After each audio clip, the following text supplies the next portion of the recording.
Cockroach जनता party यानी CJP में आप सबकी दिलचस्पी है। हमारे पास आपके लिए उससे जुड़ी 3 खबरें हैं। पहली, साइबर ठग सीजेपी का नाम इस्तेमाल करके लोगों से करोड़ों रुपए की ठगी कर चुके हैं। दूसरी खबर है कि दिल्ली हाई कोर्ट में सीजेपी के सोशल मीडिया अकाउंट्स पर लगे बैन को लेकर बहस चल रही है। और तीसरी खबर है, भाजपा अब सीजेपी से निपटने के लिए नई रणनीति बना रही है। सबसे पहले बात ठगी की करते हैं। इंडियन एक्सप्रेस के रिपोर्टर सुजीत बिसोई की रिपोर्ट के मुताबिक भुवनेश्वर पुलिस ने गुरुवार 28 मई को पश्चिम बंगाल और झारखंड से 4 लोगों को गिरफ्तार किया। शुरुआत में ये एक सामान्य साइबर फ्रॉड का मामला लग रहा था, लेकिन आगे की जांच में पता चला कि ये लोग कॉकरोच जनता पार्टी के नाम पर भी साइबर फ्रॉड कर रहे थे। सीजेपी के नाम पर आरोपी फर्जी लिंक भेजकर लोगों को ठग रहे थे। पुलिस के मुताबिक आरोपी झारखंड के जामताड़ा इलाके के रहने वाले हैं। जामताड़ा का नाम साइबर ठगी के मामलों में पहले भी कई बार सामने आता रहा है।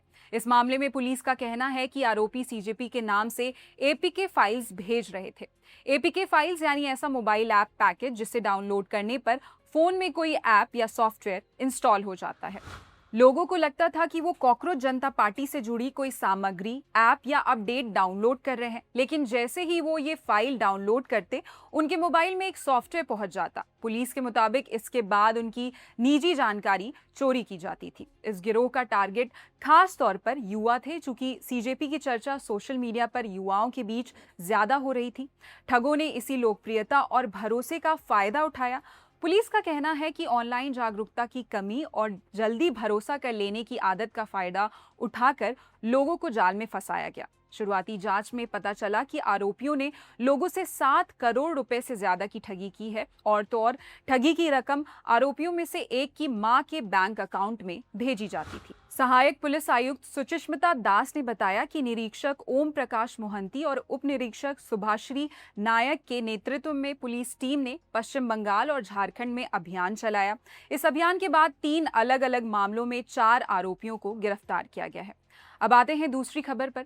दिल्ली हाईकोर्ट की सीजेपी पर सुनवाई हो रही है। कॉकरोच जनता पार्टी के एक्स अकाउंट को तुरंत खोलने से दिल्ली हाईकोर्ट ने फिलहाल इनकार कर दिया है। अदालत ने सुनवाई के दौरान कहा कि यह मामला सिर्फ किसी एक पोस्ट का नहीं दिखता।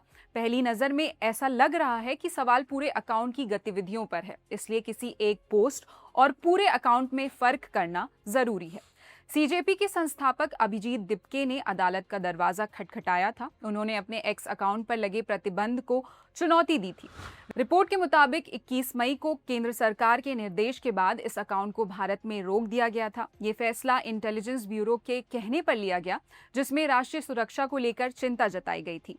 इलेक्ट्रॉनिक्स और सूचना प्रौद्योगिकी मंत्रालय ने धारा 69A के तहत एक्स को यह अकाउंट भारत में रोकने का आदेश दिया था। इस धारा के तहत सरकार देश की सुरक्षा, संप्रभुता, सार्वजनिक व्यवस्था या अपराध भड़काने की आशंका के आधार पर किसी सूचना तक लोगों की पहुंच रोक सकती है। अभिजीत दिपके की तरफ से वकील अखिल सिब्बल पेश हुए। उन्होंने कहा कि पूरा अकाउंट बहाल किया जाना चाहिए। अगर कुछ पोस्ट आपत्तिजनक है तो सिर्फ उन्हीं पोस्ट्स को रोका जा सकता है। पूरा अकाउंट बंद करना सही तरीका नहीं है। लेकिन जस्टिस पुरुषेंद्र कुमार कौरव ने फिलहाल ऐसा आदेश देने से इनकार कर दिया। अदालत ने कहा कि आमतौर पर कोई भी अंतरिम या अंतिम आदेश देने से पहले दूसरी तरफ की बात सुनना जरूरी होता है। इस मामले में केंद्र सरकार और एक्स का पक्ष सुने बिना फैसला नहीं लिया जा सकता। अखिल सिब्बल ने अदालत से कहा कि ऐसे कम से कम 5 मामले पहले भी आ चुके हैं। उनमें से 3 मामलों में अकाउंट पहले रोके गए और बाद में बहाल कर दिए गए। उन्होंने सवाल उठाया कि अगर बार बार यही हो रहा है तो हर बार याचिकाकर्ता को एक जैसी प्रक्रिया से क्यों गुजरना पड़ता है। इस पर अदालत ने कहा कि वो इस पहलू पर विचार करेगी। कोर्ट ने यह भी कहा कि इस तरह के मामलों से जुड़ा कानून अभी शुरुआती दौर में है और इसे विकसित होने में समय लगेगा, इसलिए जल्दबाजी में फैसला नहीं किया जाएगा। अखिल सिब्बल ने यह भी कहा कि प्रतिबंध का आदेश दिपके को नहीं दिया गया है। सरकार ने इसका कारण गोपनीयता बताया है। उनका कहना था कि जिस व्यक्ति के खिलाफ आदेश दिया गया है उससे उसे छिपाया नहीं जा सकता। अगर दिपके को आदेश नहीं दिया जा सकता तो कम से कम अदालत को तो दिखाया जाना चाहिए। एक्स की ओर से वकील अंकित पराहर ने कहा कि उनके पास आदेश की प्रति है और वो उसे अदालत को दे सकते हैं। हालांकि अदालत ने इस मुद्दे पर अभी विस्तार से सुनवाई नहीं की। फिलहाल अदालत ने केंद्र सरकार और एक्स को नोटिस जारी किया है। दोनों पक्षों को 2 हफ्ते में जवाब दाखिल करने का निर्देश दिया है। कोर्ट ने अभिजीत दिपके को पुनरीक्षण समिति के पास जाने के लिए कहा है। ये समिति सूचना प्रौद्योगिकी नियम 2009 के तहत बनी है और ये देखती है कि धारा 69A के तहत जारी आदेश कानून के मुताबिक है या नहीं। मामले की अगली सुनवाई 7 जुलाई को होगी। फिलहाल सीजेपी का अकाउंट भारत के बाहर देखा जा सकता है, लेकिन भारत में इस पर रोक बनी हुई है। अब इस खबर का तीसरा और राजनीतिक हिस्सा। जैसे जैसे कॉकरोच जनता पार्टी की चर्चा बढ़ रही है, भारतीय जनता पार्टी ने इससे सीधे मोर्चा लेने के बजाय नजरअंदाज करने की रणनीति अपनाना शुरू कर दिया है। पार्टी ने एक नया अभियान शुरू करने का फैसला किया है। मोदी सरकार के 12 वर्ष, विश्वास, विकास, जन कल्याण। बीजेपी अब प्रधानमंत्री मोदी के शासनकाल की उपलब्धियों को सामने रखकर और अपने संगठन का इस्तेमाल करके महाराष्ट्र के वोटर्स तक पहुंचने पर जोर दे रही है। पार्टी 7 जून से 1 महीने का व्यापक जनसंपर्क अभियान चलाने जा रही है। पार्टी सूत्रों के मुताबिक नेताओं और पदाधिकारियों को साफ निर्देश दिए गए हैं कि वो कॉकरोच जनता पार्टी पर कोई टिप्पणी ना करें। एक वरिष्ठ सूत्र ने कहा कि ऊपर से निर्देश है, सीजेपी पर कोई टिप्पणी नहीं करनी है। पार्टी ये दिखाना चाहती है कि सीजेपी और उसके समर्थक बीजेपी के लिए कोई मायने नहीं रखते। बीजेपी के एक वरिष्ठ पदाधिकारी ने माना कि युवाओं के बीच इस आंदोलन की लोकप्रियता को पार्टी ने नोट किया है, लेकिन उनका कहना है कि ये सब सोशल मीडिया तक सीमित है और ज्यादा दिन नहीं चलेगा।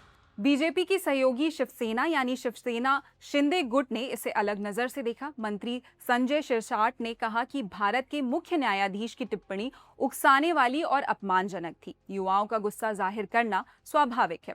सार्वजनिक रूप से बीजेपी इसे महत्वहीन बता रही है, लेकिन अंदर कुछ नेता सावधानी की बात भी कह रहे हैं।